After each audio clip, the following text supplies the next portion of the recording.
So I'm out here at a park, Kissimmee Lakeland Park. We're gonna have some fun with the GFX 100S with the GF, what is it, 20 to 35 lens I picked up a while ago. And finally I'm getting an opportunity to play with. So we're gonna have some fun and see what images I can get. And yeah, let's go.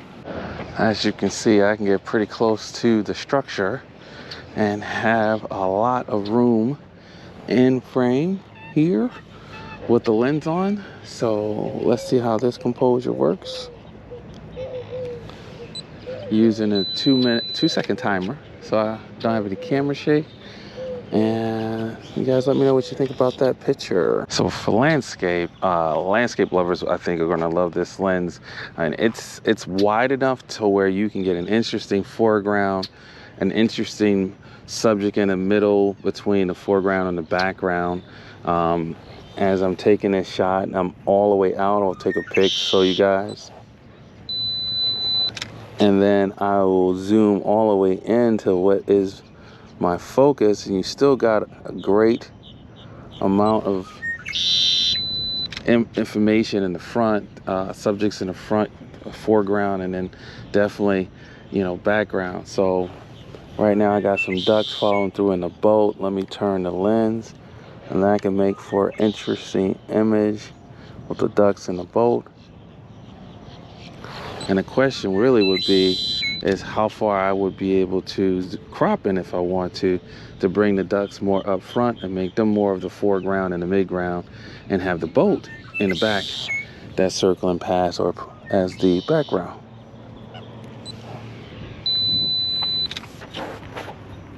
Now hand holding is a dream, as you guys can see right here. This is not a bad setup weight wise. It is still a medium format size camera for Fuji, so you're already gonna have weight there. But as far as it compared to other camera setups I've had, and I'm specifically talking DSLR when I had my Nikon, and the battery grips and the batteries, and a 70 to 200 weighs light. This weighs lighter than that. I mean, that's kind of the best comparison I can give based on my experience. But setting this up and shooting handheld is the dream. I think the biggest thing to understand that it is a wide angle zoom, and that, you know, you have the ability to get very close to your subject, and at the same time you'll be very far away from your subjects because of the zoom. So I don't know what type of ducks these are or birds these are, but they are cool. And I would have to switch to the 45 to 100 to get these guys. So we're going to keep moving along on the walkway, heading around to another pier to get a different angle on the lighthouse. So just to give you guys an idea of the time of the day, it is 10:15, 75 degrees. Park is pretty much a path along this lake, and as you guys can tell, it is very bright. My settings right now, just to accommodate for the brightness, I'm at ISO 160. I might try to go down a little lower. I'm at f11, and my shutter speed is 200. Most of the subjects out here, as you can see from the birds, once they're sitting, they're very immobile. I'm gonna try to see if I can get an angle of the lighthouse from here. Don't know if I'm gonna keep the 20 to 35 on here. I mean, it's pretty far away, even zoomed out to 35, but I get the lake and I get a reflection of it in the lake. So we're gonna try that. We'll do a handheld shot and keep having some fun out here before it gets too hot. Supposedly at 11 o'clock, it'll be 80 out here. So that probably will end my little jaunt out here without a hat and burning up in this Florida sun.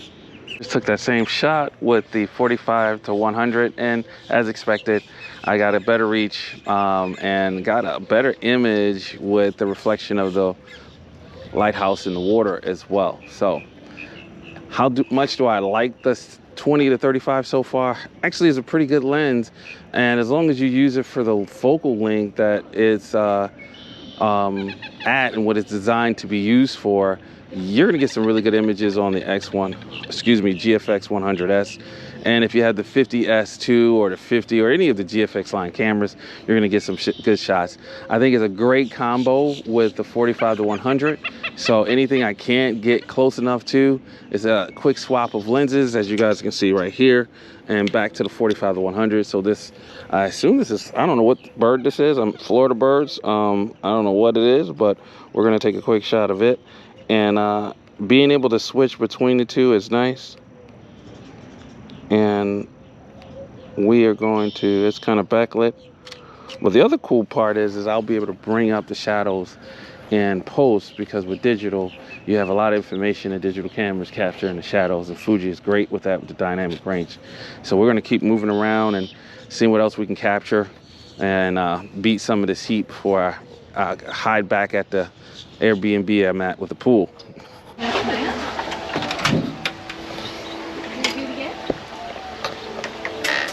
Ooh, you good? Now he said over here is where you feed the butterflies. Yes, inside the cage. Yep. And then hey, I wore the right color shirt today. You wore the right color shirt. So we are in a butterfly observatory, if you will, nursery. We're at a plant nursery, and I wanted to go ahead and see what I can do with the GFX and the 20 to 35 on in here. It's a tight environment, so the lens would be perfect for that. So we're gonna see how accurate it is. We got birds as well, and it doesn't look like we have any entry in there. But we're just checking everything out, and that's where you exit. Okay.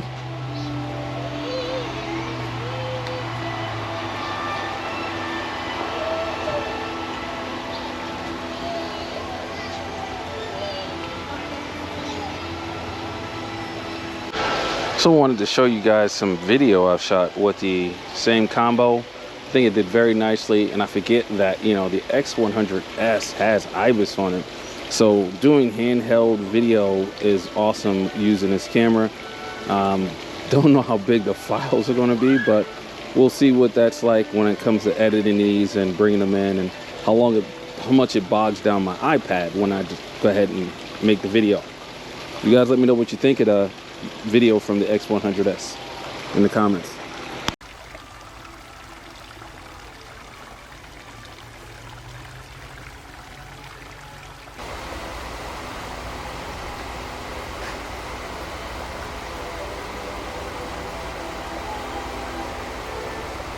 So in the video of this, I let you know that I think the combination of the GFX 100S with the GF 20 to 35 lens is fantastic.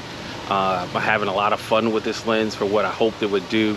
I had the 23, and having a prime is always awesome, but I always found that I would want to use the lens when traveling, and having the zoom for traveling to me is one of the best options you have out there for capturing a lot of different images, because you don't have to worry about the focal length.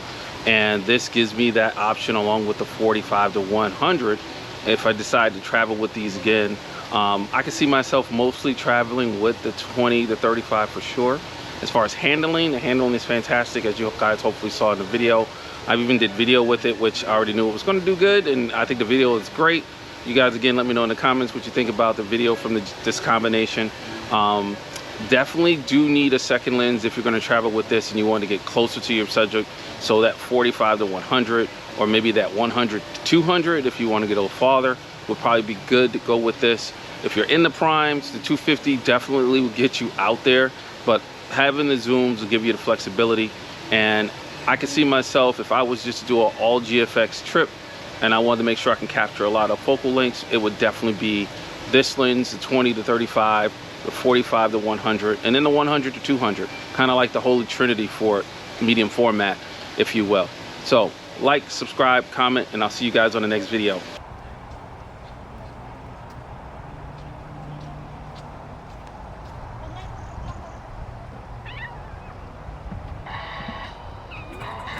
Close it.